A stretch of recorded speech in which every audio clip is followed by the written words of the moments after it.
yang makan riba. Ini dilakukan terus sampai hari kiamat, sampai hari kiamat Tuhan yang berbilang. Kecuali dia mungkin punya amal soleh atau hal-hal baik di dunia, amal jariah yang bisa menyetop amalan dia, hukuman dia. Tapi secara umum kata para ulama di sini akan dilakukan seperti itu sampai hari kiamat. Ini dosa atau akibat di kuburan. Ini efek sangat mengerikan di kuburan, dia disiksa dengan siksa yang pedih. Kemudian di akhirat pelaku riba, Allah Subhanahu wa taala berfirman, "Alladzina ya'kuluna riba la yaqumuna illa kama yaqumul ladzi yatakhabbathu asy-syaitanu minal mas." Al-Baqarah, surat Al-Baqarah ayat 275, yang artinya orang-orang yang memakan riba nanti di hari kiamat ketika dibangkitkan tidak bisa berdiri. Kalau dia mau berdiri, dia sempoyongan seperti orang gila atau seperti orang kesurupan ketika diganggu setan. La yakumuna illa kama yakumus ladzi yatakhabbathu syaitan minal mas. Ketika orang kesurupan atau diganggu setan atau orang gila itu ya, dia mau berdiri nggak bisa. Berdiri sempoyongan, tidak normal. Jadi Bapak Ibu sekalian, di sini Imam Dhahabi menyebutkan di antara tafsir, nanti ketika dibangkitkan dari kubur, orang-orang dibangkitkan sesuai amalnya. Kalau amalnya baik, soleh, dibangkitkan lancar, ya, lancar gitu, lancar jaya, bangkit, jalan menuju pada mahsyar aman gitu. Pelaku riba sempoyongan dia, mau berjalan jatuh lagi, berjalan dikit sempoyongan. Ketahuan Bapak Ibu sekalian, ternyata di dunia, ketahuan ini pelaku riba. Mungkin di dunia dia bisa menutupi dosa riba, di akhirat tidak bisa. Akan Allah ungkap dan yang lain pada melihat sesuai dengan kondisi masing-masing. Ya. Kalau orang soleh lancar, orang yang berdosa sesuai dengan dosanya masing-masing. Ya. Allah bismillah. Nah, itu ketika dibangkitkan dari kubur menuju padang mahsyar. Kemudian Allah Subhanahu wa taala ini melarang riba dengan jelas di Al-Qur'an. Ya ayyuhalladzina amanu la ta'kulu riba. Wahai orang-orang yang beriman. Di sini Allah Subhanahu wa taala memanggil orang yang beriman. Artinya orang yang imannya kuat, orang yang imannya benar, jangan makan riba. La ta'kulu riba, ad'afa mudha'afah. Ya, dengan berlipat ganda, karena riba itu biasanya melipat gandakan hutang gitu ya. Nganakin hutang. Wattaqullaha la'allakum tuflihun. Takwalah kepada Allah agar kalian selamat. Artinya orang yang tidak bertakwa adalah diantaranya pemakan riba. La'allakum tuflihun, agar kalian selamat. Artinya orang yang pemakan riba, dia tidak selamat di akhirat, akan diazab. Kemudian di antara dosa riba, di sini akan kami sebutkan dalil-dalil yang tidak terlalu sahih atau lemah, cacat sanadnya, tapi boleh dalam konteks untuk menakut-nakuti, Pak. Hadis lemah untuk memotivasi boleh, motivasi. Atau hadis lemah untuk menakut-nakuti selama tidak ada kaitan dengan hukum syar'i, hanya sebagai ancaman dan motivasi boleh. Makanya di sini Imam Dhahabi menyebutkan beberapa hadis tersebut. Di antaranya pelaku riba di hari kiamat. Jadi Nabi pernah Mi'raj, yaitu Isra Mi'raj ya. Isra itu dari Mekah ke Palestina, ke Baitul Maqdis. Mi'raj dari Baitul Maqdis ke atas langit yang ke-7, ke Sidratul Muntaha.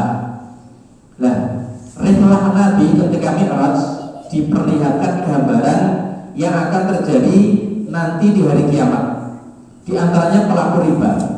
Jadi Nabi itu jalan-jalannya gak kayak kita, Pak. Ke sarangan atau apa ini. Tapi ke Mi'raj itu ke surga dan neraka. Ya. Masuk surga dan neraka, dan Allah perlihatkan di situ gambaran yang akan terjadi nanti di hari kiamat. Kalau surga enak-enak ini. Tapi kalau yang neraka, nah, di sini Rasul diperlihatkan ada pelaku riba yang perutnya membesar. Perutnya membesar sebesar rumah. Perut sebesar rumah. Buncit sebesar rumah, ini kayaknya lucu atau gimana Pak? Aman ini ya, lihat insyaallah. Perut sebesar rumah, isinya kalajengking dan ular. Ya. Jadi diperlihatkan azab itu perutnya besar, dalamnya apa? Jadi kelihatan dari luar. Perutnya besar, dalamnya kalajengking dan ular. Ya tentunya walau bisawab, ularnya nggak diem, kalajengkingnya nggak diem, gigit-gigit matok, ada bisanya, ada entuknya dan seterusnya, sakit banget. Kita dientuk dari luar saja sakit Pak. Pernah nggak? Belum pernah ya. Kata tetangga itu pernah dientuk 3 hari 3 malam menangis atau sakit sekali, kalajengking. Belum ular, mematikan. Apalagi dari dalam perut. Apalagi perutnya diperbesar sampai sebesar rumah. Ini tidak tahu riwayatnya rumah siapa ini maksudnya. Pokoknya rumah ya. Rumah yang paling besar siapa ini buat. Nah, dalamnya itu ular sangat banyak dan juga kalajengking. Pelaku riba digigit ular dan kalajengking dari dalam perutnya. Kemudian perutnya tersebut di tengah jalan yang dilalui Fir'aun. Jadi apa? Satu neraka bersama Fir'aun. Walaupun azabnya beda, tapi kengerian riba ini sampai bukan disamakan dengan Fir'aun ya. Jadi Fir'aun diazab itu ketika berjalan ke sana, di jalan yang dilalui Fir'aun. Fir'aun tahu ya, diktator di Mesir itu tahun lama itu. Pelaku riba di tengah jalan yang dilalui Fir'aun. Nah, ini disebutkan seperti itu.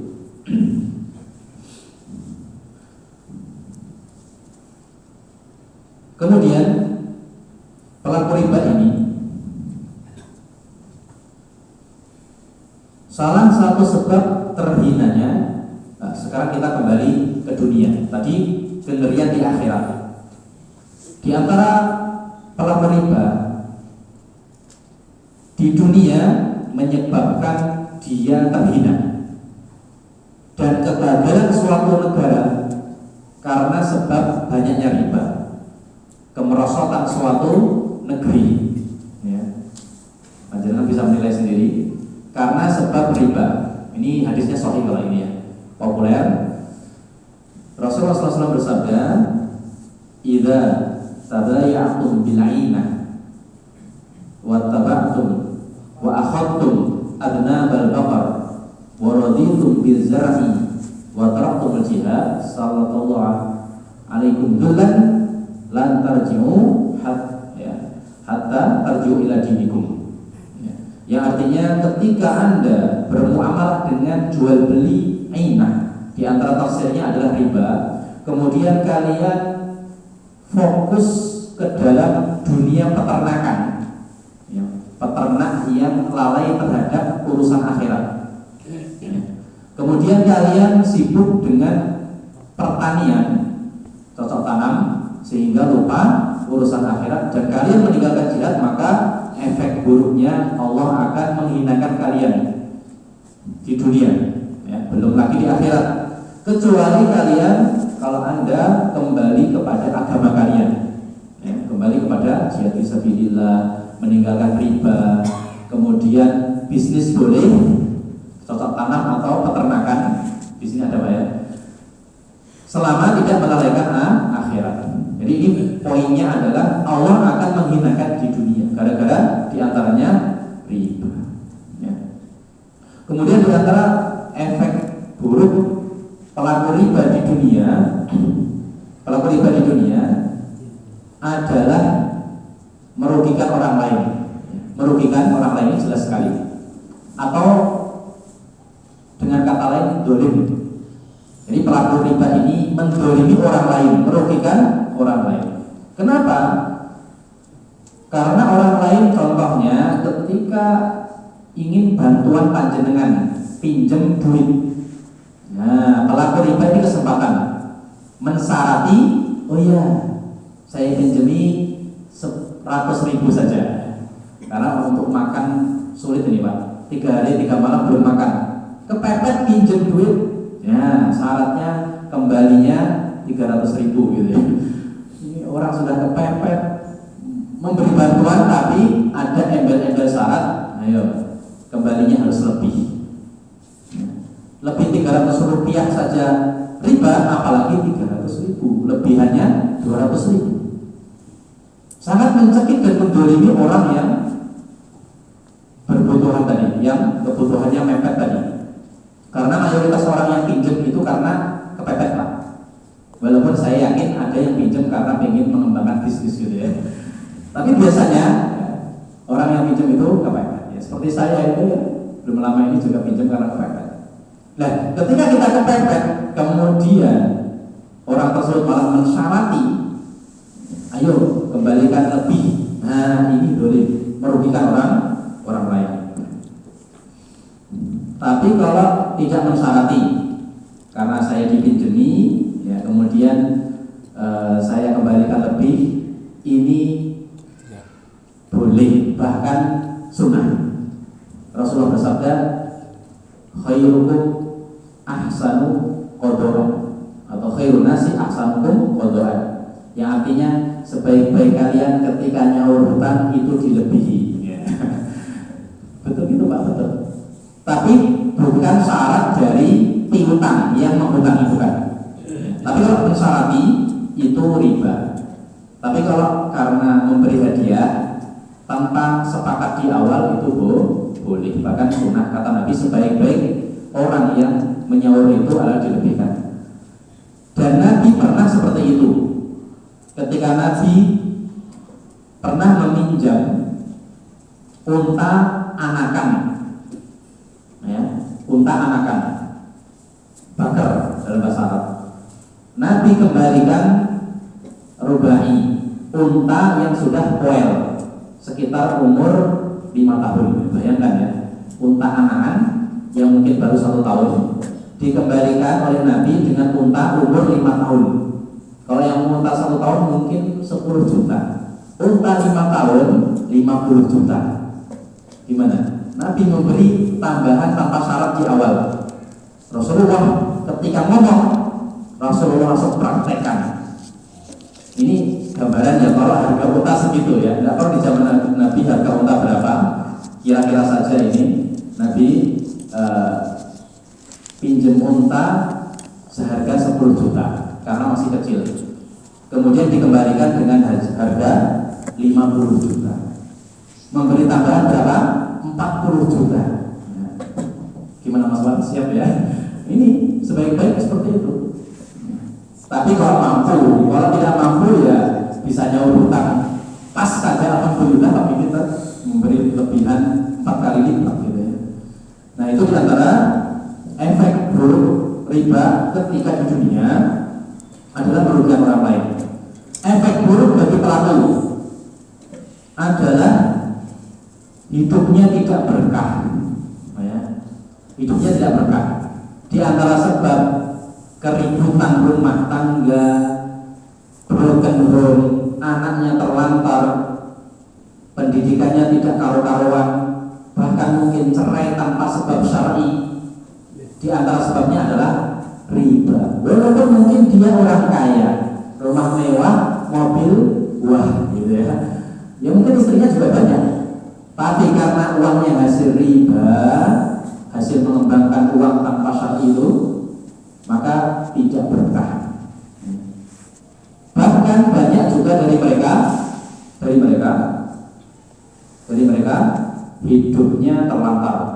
Istrinya kemudian diceraikan, kemudian anaknya juga pisah orang tuanya. Kalau mereka tidak pisah, tidak bahagia, sukanya bertengkar, sukanya cekcok, selingkuh dan seterusnya. Ya, selingkuh dan seterusnya. Kemudian di dunia sebelum mati, beberapa kasus pelaku riba mati dalam keadaan su'ul khotimah. Hati-hati. Allah ungkap nanti pelaku riba di akhir hayatnya, malu dia, malu keluarganya.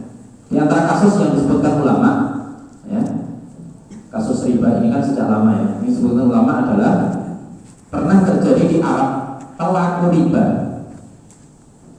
Ya, di dunia suka riba. Sebelum meninggal, orang tersebut ditalkin. Ditalkin itu apa? Didikte kalimat tauhid, la ilaha illallah. Ya. Karena di antara sebab masuk surga adalah mengucapkan la ilaha illallah sebelum akhir hayat. Orang tersebut pelaku riba ditalkin di Arab itu, ya. Orang tersebut tidak bisa ngomong. Ayo, katakanlah la ilaha illallah, tidak ada sembahan yang hak kecuali Allah. Jawabannya apa? Yang mau isjad ini, yang sakral ini, dia mengatakan ya, bilangan-bilangan tertentu. Sekian kalau nanti tundakannya sekian, nanti hasilnya sekian. Ya. Jadi Syekh tadi yang menceritakan kejadian tidak menyebutkan nominal. Yang penting orang tersebut mengulang-ulang apa? Nominal-nominal riba. Kalau saya minjemi sekian real misalnya gitu ya. Nanti kalau ditunda 5 kali berarti dapatnya 5 kali lipat gitu. Ketika ditalkin, dia tiba-tiba dalam keadaan sekarat menyebutkan lafal-lafal hitung-hitungan nominal riba. Ya, su'ul khotimah. Ya. Akhir hayatnya tidak bisa mengucapkan la ilaha illallah dan kaku mulutnya. Allah ungkap seperti itu. Dan kejadian di Arab banyak Pak. Ada kasus juga pemuda tabrakan mobil, ditalkin malah nyanyi Pak. Ya, karena selama hidupnya suka musik, ya, musik haram ya, menurut sepakatan ulama. Dia malah nyanyi, malah musik kan gini. Ini ditalkin la ilaha illallah, ya, su'ul khatimah. Wal billah, mudah-mudahan kita dijauhkan dari riba. Amin ya rabbal alamin. Kemudian riba ini ada banyak jenis, ya. Ada banyak jenis. Yang pertama riba nasi'ah, riba tangguhan. Maksudnya adalah karena ada hutang piutang, kemudian mensyaratkan untuk tambahan. Ini namanya riba nasi'ah atau riba tangguhan. Dan ini terjadi banyak di Arab kuno, ya, orang jahiliyah dulu. Ya. Misalnya meminjem, kemudian awalnya tidak mensyaratkan, tapi ya boleh tidak bayar sekarang, tapi apa? Karena dia belum mampu ya, ditunda 1 pekan, kamu kembalikan atau tambahi setengah nominal misalnya gitu. Jadi ditunda pembayaran hutang dengan syarat ditambahi nominalnya, baik itu sekian persen atau 100%. Ya. Itu jenis riba di hutang piutang. Termasuk riba hutang piutang ini banyak sekali jenisnya, pernah kami sebutkan di beberapa majelis. Ketika kita menghutangi orang lain, saya menghutangi panjenengan, kemudian saya tidak pernah bertamu ke panjenengan, kemudian saya bertamu ke panjenengan, gara-gara riba saya memakan makanan panjenengan di rumah.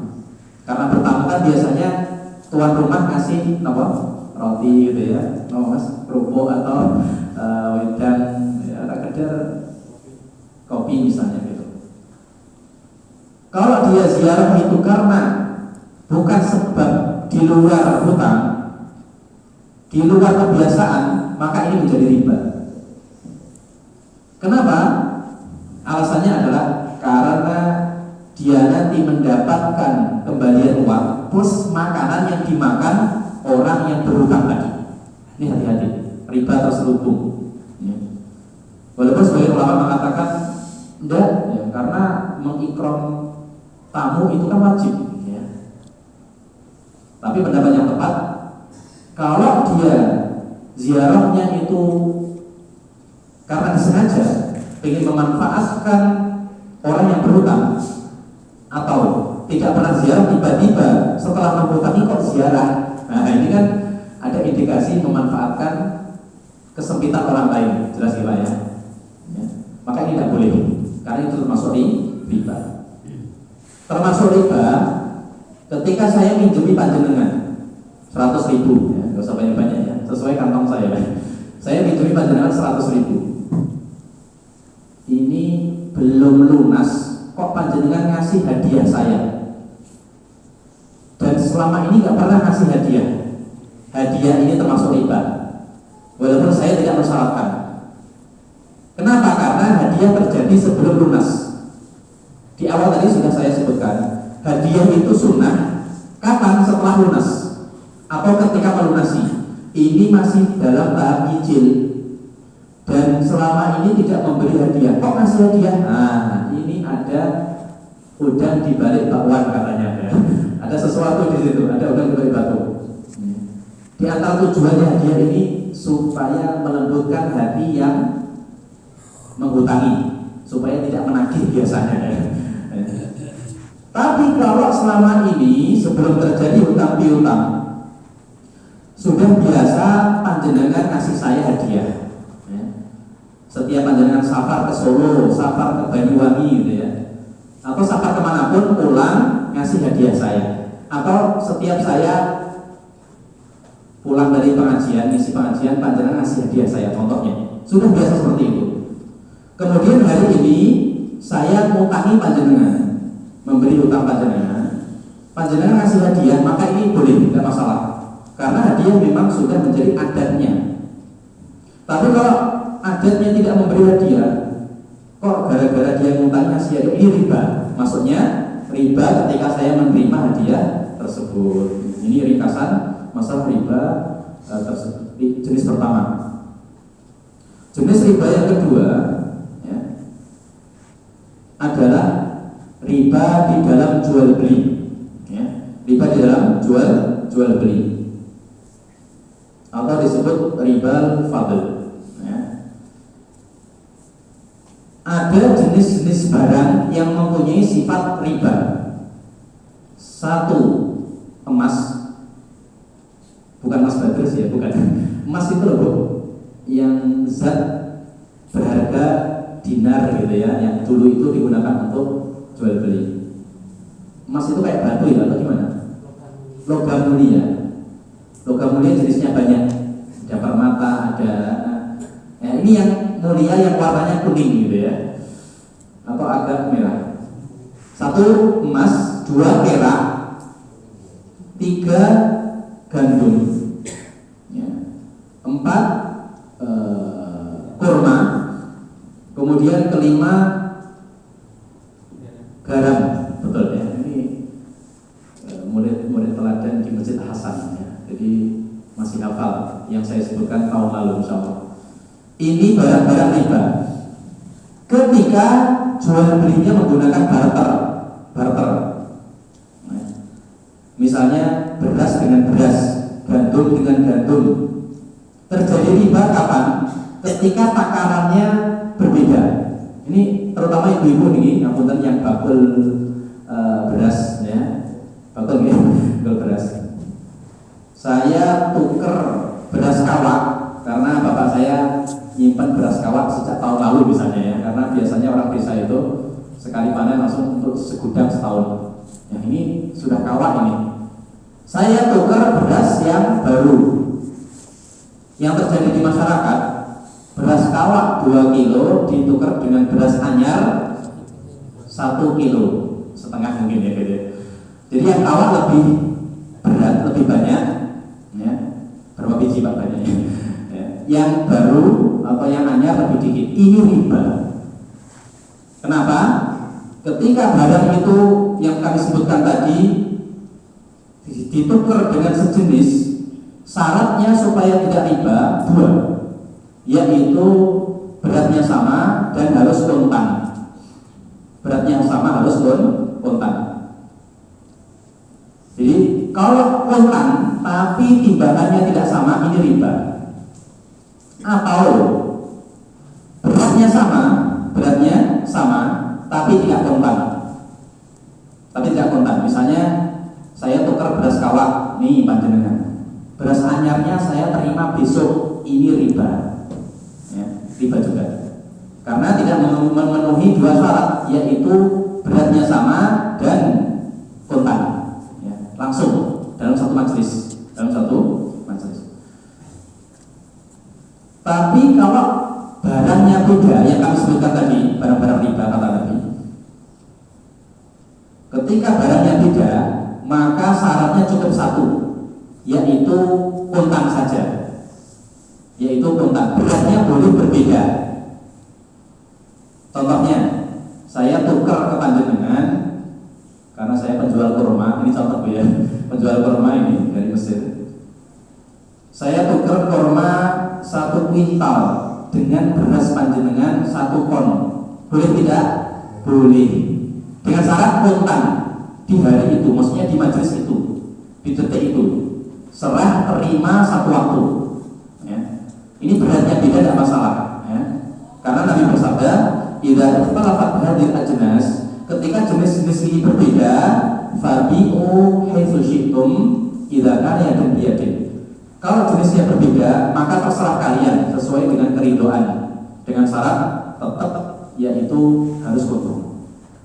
Tapi kalau jenis-jenis ini sama, maka kata Nabi sawa'an bisawain, harus sama beratnya, sama timbangannya atau takarannya, volumenya liter misalnya, dan plus yadan biyadin atau kontan. Saya ulangi lagi, kata Nabi, adzhab bil dzahab wal fiddah bil fiddah wal burr bil burr wal sya'ir bil sya'ir wat tamar bil tamar wal milh bil milh masalan bi masalin sawan bi sawain.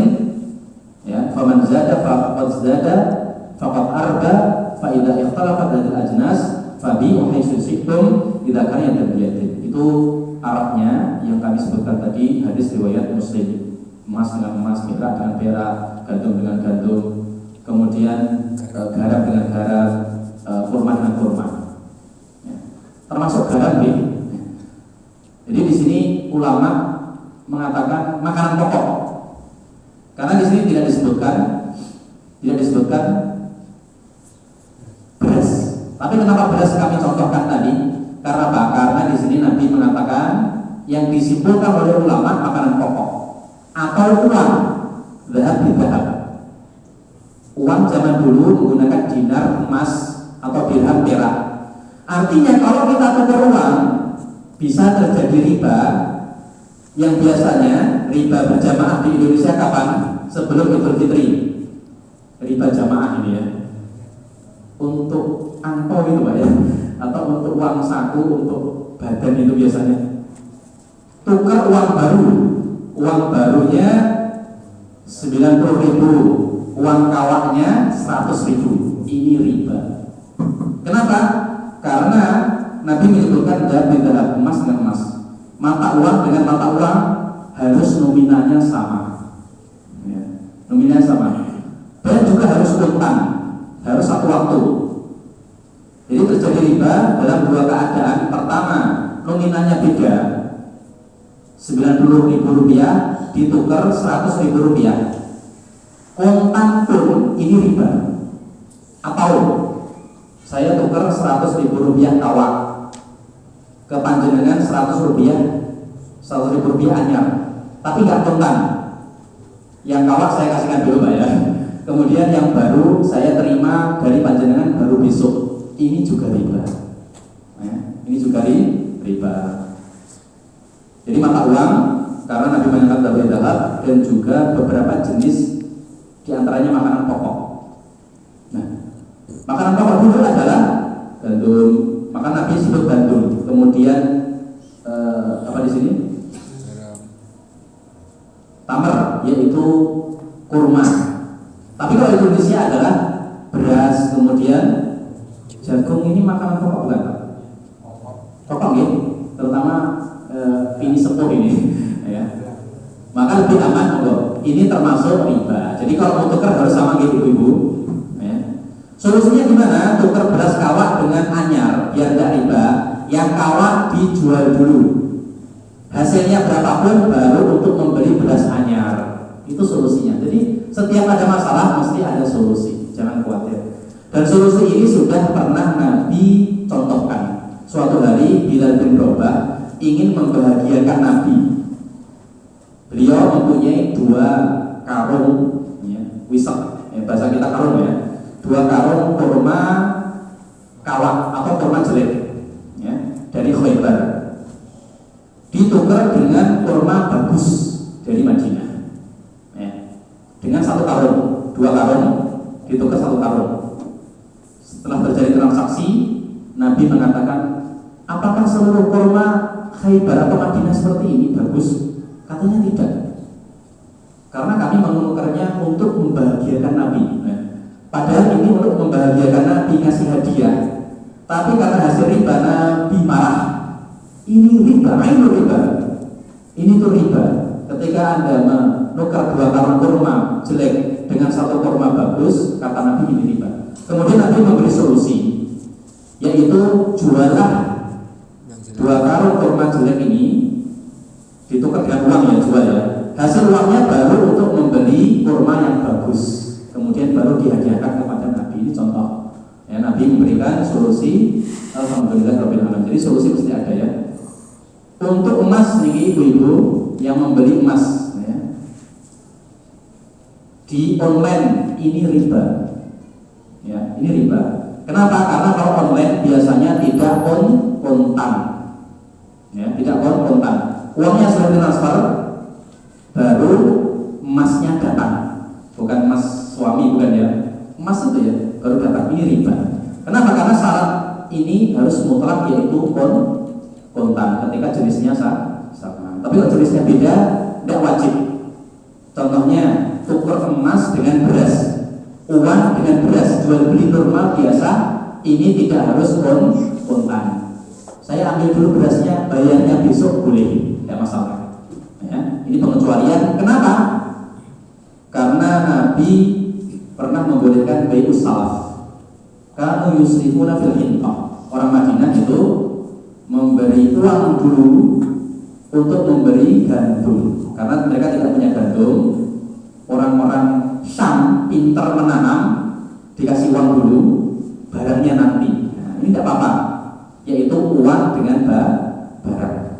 Tapi kalau uang dengan uang, ya, uang dengan uang yang sejenis, maka ini riba dengan syarat yang saya sebutkan tadi. Ya. Tapi kalau beda nominalnya, maka tidak harus sama ukurannya.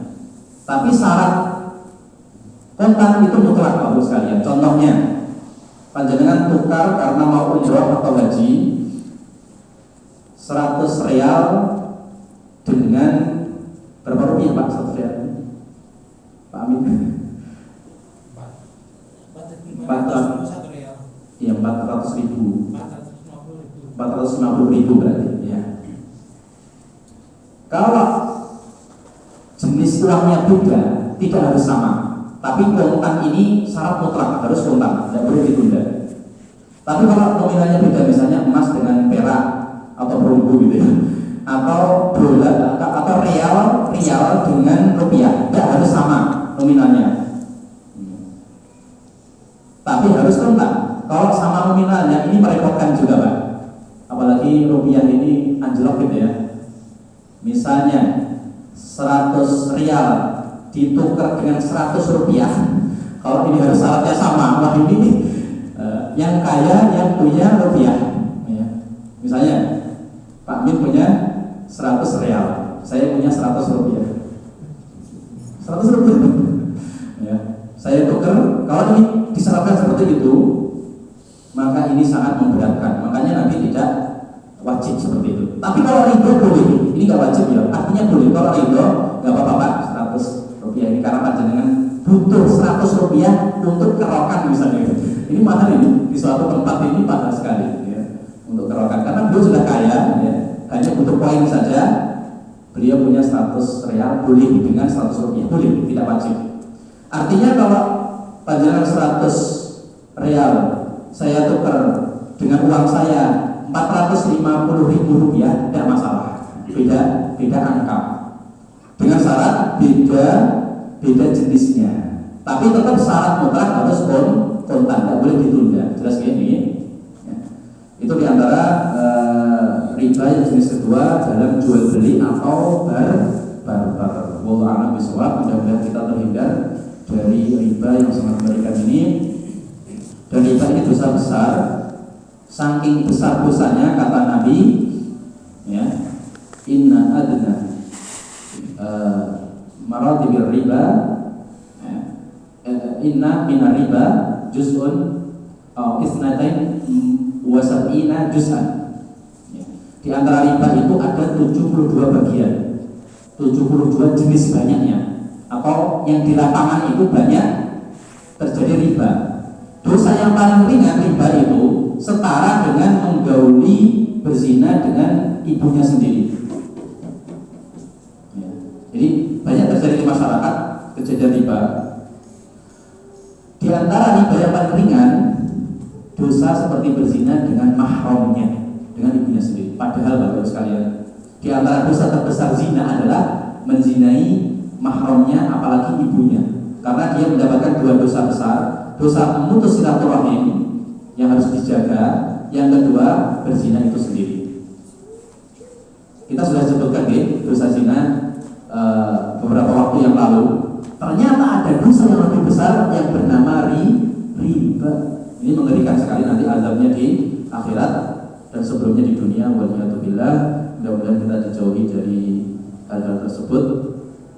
Cukuplah kita memakan yang halal, ya. Makanya kita baiknya berdoa dengan doa yang diajarkan kepada kita oleh para ulama, yaitu Allahumma ikfina bihalalika an haramik wa aghnina bifadlika amman siwaka. Yang artinya, ya Allah, cukupkan aku dengan halalmu daripada keharamanmu, daripada keharaman harta, ya, dan kayakan aku dengan karuniamu daripada selainmu. Saya ulangi lagi, Allahumma kfina bihalalika an haramik wa aghnina bifadlika amman siwaka. Ada yang sudah hafal? Sebelum kita tutup ini, Mas Zaidan monggo. Kelas ini di pondok dulu, di sekolah ya, Muratudin. Allahumma kfina bihalalika, monggo, bifadlika amman siwaka, ya. Jadi di antara doa supaya kita dicukupkan dengan yang halal, insya Allah itu mesti ada solusi. Ya. Apapun syahwat kita, setan mengembuskan, mesti ada solusi yang halal. Silakan sebutkan sebuah maksiat yang itu ada hawa nafsu, solusi syariat mesti ada. Ya. Saya tantang panjenengan, ya. Silakan sebutkan suatu maksiat yang berkaitan dengan hawa nafsu, solusi syariat mesti ada, ya, mesti ada. Ya. Sebelum saya tutup juga, Allah Subhanahu Wa Taala mengatakan di dalam Al-Quran, bagi orang yang ingin tobat dari riba, ya. Allah berfirman, ya ayyuhalladzina amanu taqullaha wa dharu ma baqiya minar riba. Ya Allah, wahai orang yang beriman, bertakwalah kepada Allah dan jauhilah riba yang tersisa dari riba, riba. Kemudian fa'in tubtum, kata Allah, kalau kalian ingin tobat, ya, falakum ru'usu amwalikum, maka modalnya untuk kalian halal, tapi tambahannya itu yang haram. Jadi Allah tetap tidak akan boleh kalau kita bermuamalah dengan riba, misalnya bisnis riba, jual beli riba, minjemi orang lain riba. Kata Allah, falakum ru'usu amwalikum, pokok uangnya tadi, modalnya itu tetap halal, tapi tambahannya kalau tobat jangan dimakan, ya. Bagi yang punya menyimpan harta riba, kalau tobat tidak akan sempurna tobatnya sampai yang dimakan hanya yang pokok saja, yang uangnya sendiri. Adapun uang tambahannya, kalau mau bertobat harus dikeluarkan dari rumahnya, ya. Dikembalikan kepada orang orang yang berutang tadi, atau kalau hasil jual beli riba dan orangnya kita nggak tahu siapa, maka caranya kata para ulama solusinya wadaru, tinggalkan sisa riba, yaitu dengan cara disedekahkan hasil riba ini ke suatu hal yang kurang terhormat, disedekahkan kepada suatu hal yang kurang terhormat. Kata para ulama seperti untuk bangun WC, untuk jalan raya, ya. Jangan untuk masjid, jangan untuk makan orang miskin, makan anak yatim, untuk kasih janda, jangan. Ya. Untuk yang kurang terhormat seperti yang saya sebutkan tadi. Ya. Wallahu a'lam bishawab. Itu diantara cara bagi yang ingin bertobat dari riba. Modalnya kita ambil, tambahannya jangan diambil. Kemudian berhenti dari riba, ya. Jangan kemudian wah saya ambil pokoknya, tambahnya nggak saya ambil, tapi tetap masih bermuamalah dengan riba, ini belum sempurna juga bertobatnya. Wallahu a'lam bishawab. Demikian kita lanjutkan setelah sholat insyaallah taala. Barakallahu fikum. Kalau saya mohon maaf, sekali dari Allah Subhanahu wa taala. Wa akhiru kalam sementara. Assalamualaikum warahmatullahi wabarakatuh.